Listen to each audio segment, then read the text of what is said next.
linguagem binária? É a linguagem base que o computador utiliza tanto para armazenar quanto para processar os dados.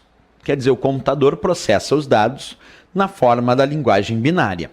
E é aqui que nós vamos estudar termos como bit, byte, quilo, mega, giga e tera, valores que normalmente são usados para mensurar elementos na informática, como por exemplo a capacidade do disco rígido, que é medida em gigabytes ou terabytes, a capacidade da memória RAM, que é medida em megabytes ou gigabytes, que hoje em dia é o mais comum.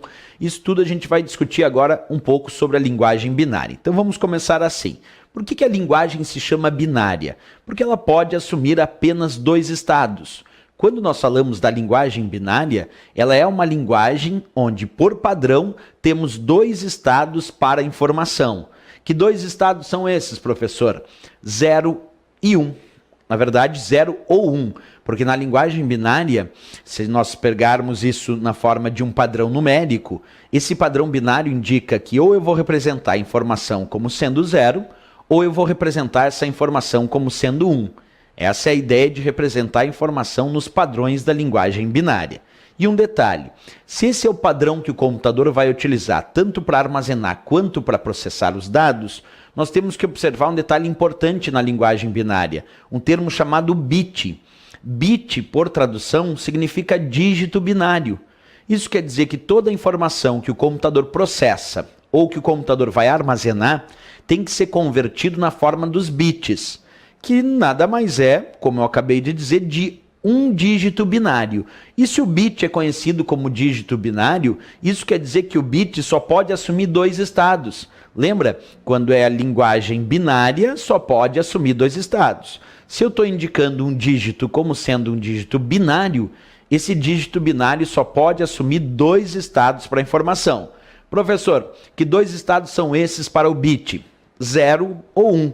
Isso quer dizer que um bit só pode ser 0 ou só pode ser 1. Um bit só pode assumir a informação nesses dois estados. Se eu conseguisse olhar um bit, eu diria, esse bit é 0, esse outro é 1, esse é 0, esse é 1, é 0, 1, 1, 0 e assim sucessivamente. Quer dizer, um bit pode ser 0 ou pode ser 1. É uma das duas hipóteses para um bit que é conhecido como dígito binário.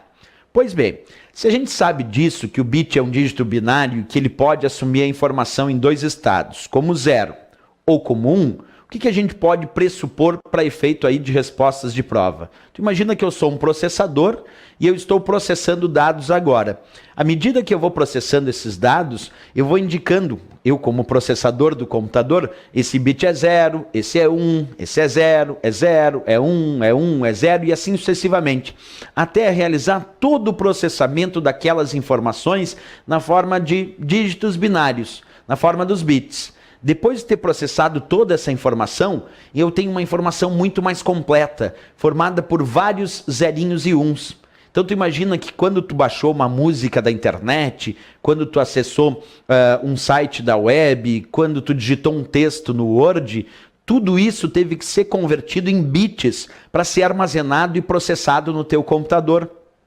Para dar um exemplo simples, tu saiu em férias, tirou várias fotos, várias fotografias digitais, armazenou essas imagens digitais lá no cartão de memória da tua câmera digital, e o que o sistema fez? Ele converteu essa tua imagem em um monte de zerinhos e uns. É como se eu estivesse te mostrando aqui uma foto, uma imagem digital que eu tirei nas minhas férias, que para o computador não aparece lá as montanhas, as árvores, não. Para o computador, aquela imagem digital foi convertida toda em zerinhos e uns. Então, não importa o que for, pode ser uma música que tu está ouvindo na internet, pode ser o texto do Word, pode ser a planilha do Excel, ou até uma imagem ou um vídeo digital. Tudo tem que ser convertido em bits, em zerinhos e uns, para ser armazenado ou processado no teu computador. É por isso que nós acabamos dizendo em provas de concurso que o bit, por questão teórica, é a menor unidade de informação que o computador utiliza, tanto para processar quanto para armazenar os dados. Isso não pode ser esquecido. Observe então em tela cheia agora, acompanhe a leitura. Não pode esquecer, repetindo, bit é a menor unidade de informação que o computador utiliza tanto para armazenar quanto para processar os dados. Ok, essa informação então é importantíssima para quem faz prova de concurso. Saber que o bit de fato é 0 ou 1, que ele significa dígito binário e que ele é a menor unidade de informação que o computador utiliza tanto para armazenar quanto para processar os dados. Informação